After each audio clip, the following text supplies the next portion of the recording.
Ketika beberapa saat yang lalu, dua negara bertetangga, Kirgistan dan Tajikistan, bedil-bedilan ditambah berita Israel serang Masjid Al-Aqsa di penghujung Ramadan, asli murka hati seorang Sontoloyo ini. Tuh bener nih, dunia nggak berhenti dibuat ketidakstabilannya. Jadi mendadak pada inget, Bosman pernah mengingatkan, sama Trump, Israel jadi diem dan ngajak damai. Dengan Biden, Israel jadi balik kampretnya. Globalis memang maunya perang, dunia nggak damai jadinya. Oke, kita bahas lebih dalam dengan mundur sebentar. Dalam sebuah buku yang berjudul The Economist at War, karya Alan Bollard, terdapat informasi yang membuat saya ngayal. Berhalu untuk kesekian ribu kalinya. Halunya seorang Sontoloyo ini mudah-mudahan sama dengan halunya Bung Karno ketika membuat buku kumpulan tulisan di bawah bendera revolusi, atau bukunya Hitler, Mein Kampf, Perjuanganku. Dalam buku The Economist at War tersebut juga menguatkan bahwa MMT, Modern Monetary Theory, yang terlahir dari ide para ekonomis yang melakukan cost accounting biaya perang sebelum Inggris dan Amerika masuk ke Perang Dunia Kedua. Buku The Economist at War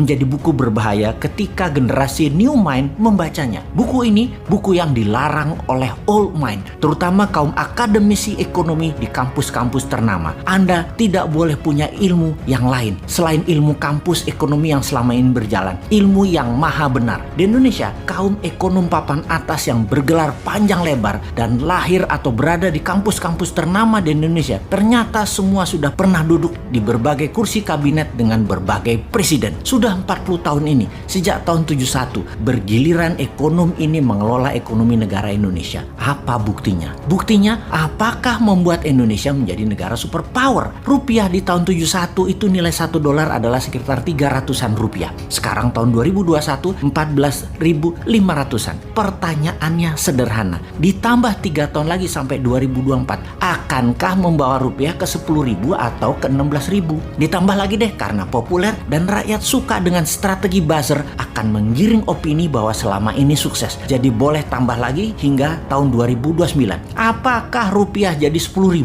atau 20.000 terhadap dolar ditambah 5 tahun lagi itu? Akankah membuat Indonesia di tahun 2029 GDP per kapitanya menjadi 15 ribuan dari 4.200-an sekarang? 7 tahun ini, ekonom terkenal yang menjabat tersebut hanya bisa menumbuhkan dari 3.700 ke 4.200 GDP per kapitanya, atau hanya tumbuh 20% dalam 7 tahun, atau tiap tahunnya hanya 3%. Padahal janji sucinya dulu adalah 7% per tahun. Untung piara buzzer yang anggarannya besar untuk membangun narasi dan menekan rakyat dengan pajak. Selama ini berhasil pencitraan tersebut sehingga kemahasuciannya para pejabat tersebut tetap terjaga. Kembali kita ke cost accounting. Apa itu cost accounting? Kita coba sederhanakan menjelaskannya. Bener deh, bernegara memang tidak sederhana. Namun dasar bernegara kita semua harus tahu. Setiap tindakan yang diambil oleh pemimpin atau pemangku kebijakan adalah bagaimana keuntungan sebanyak-banyaknya untuk rakyat.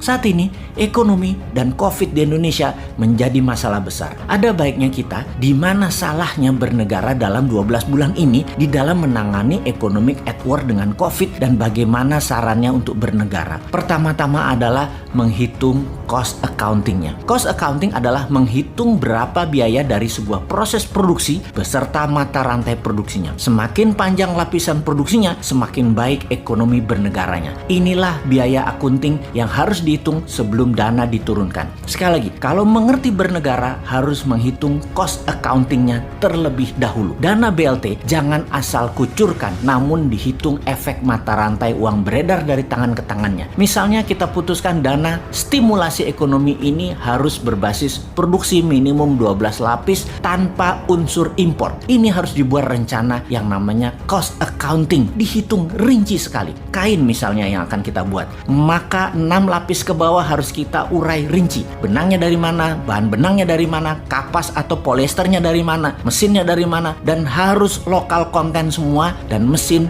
dibikinnya juga di mana. Bahan baku harus lokal buat kain. Mesin boleh tiru dan ngopi mesin negara lain. Tiru modifikasi atau tiru plek, sikat aja, no rule. 6 lapis ke atas yaitu jadinya bahan bakunya, kancingnya, resletingnya, kerahnya, distribusinya, seterusnya dipecah 12 lapis. Barulah dana bantuan tadi diberikan untuk memberikan efek positif ke pasar, ke produksi, dan ke ekonomi. Masa hal beginian nggak ada sih yang ngitungin cost accountingnya? Dulu jadi pejabat makan sekolah bernegara apa enggak sih? Jadi terbukti ekonomi minus 4 kuartal berturut-turut. Padahal Bosman bicara begini sejak 2 kuartal yang lalu, yang mengatakan kalau begini terus cara mengelola ekonominya, maka 4 kuartal bakal minus. Sekali lagi, jangan salahin COVID-nya, salahin cermin. Kenapa di rumah sama di kantor nggak ada cermin? Jadi nggak pernah ngaca. Sekarang kita lanjutkan menjelaskan strategi New Mind mengatasi saat ini. Mengatasi hal ini dengan diawali pelajaran sejarah di tahun sebelum Inggris dan Amerika menyatakan ikut perang dalam Perang Dunia Kedua. Para ekonomis tadi melakukan cost accounting yang teliti, yaitu berapa biaya yang dibutuhkan untuk Amerika dan Inggris menang perang. Berapa besi dibutuhkan, benang dibutuhkan, kain dibutuhkan, aluminium, makanan, manusia yang diterjunkan langsung dari bahan baku,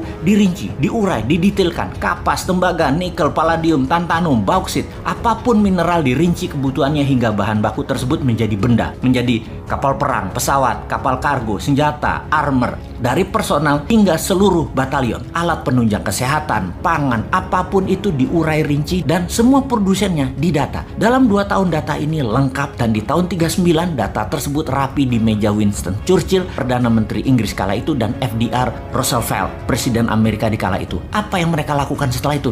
Ya printing money. Masa kayak menteri terpintar minjem IMF atau pakai obor Tiongkok? Ya enggak lah, kaum New Mind mah nggak bakal pinjem IMF atau obornya Tiongkok. Dikemas lebih modern. Dana tadi yang mendekati angka 3 triliun dolar uang sekarang dalam sekejap ekonomi 2 negara tersebut gigi 5 memproduksi mesin perang. Sekali lagi, apa underlayingnya? Ya benar, mesin perang. Jadi mengerti mengapa perang itu dibutuhkan negara jancuk Amerika. Seperti saat ini mulai nyerang Masjid Al-Aqsa di penghujung Ramadan. Dan perang 2 negara baru saja beberapa hari yang lalu antara Kirgistan dan Tajikistan. Pokoknya dunia gaduh aja sama Demokrat kalau jadi presiden. Dan sekali lagi, mereka anti-Trump karena mereka termakan propaganda politik globalis di belakang Partai Demokratnya Amerika. Baru nyadar ketika COVID tidak selesai saat ini. Perang di mana-mana membuat dunia menjadi tidak stabil. Dan semua itu apa? Semua itu demi uang. Kembali ke Indonesia. Kalau benar-benar mau menang lawan COVID, hitung cost accountingnya Genos, vaksin Nusantara, vaksin lokal lainnya yang terbukti aman, vitamin-vitamin, yang semuanya gratis untuk rakyat Indonesia. Lakukan sekarang cost accounting dan printing money-nya. Akhir tahun 2021, 100 juta manusia Indonesia punya imunitas tinggi. Dan tahun 2022, 270 juta manusia Indonesia punya imunitas tinggi. Harusnya selesai masalah COVID versi New Mind. Bagaimana Old Mind? Jadi pakai halunya New Mind.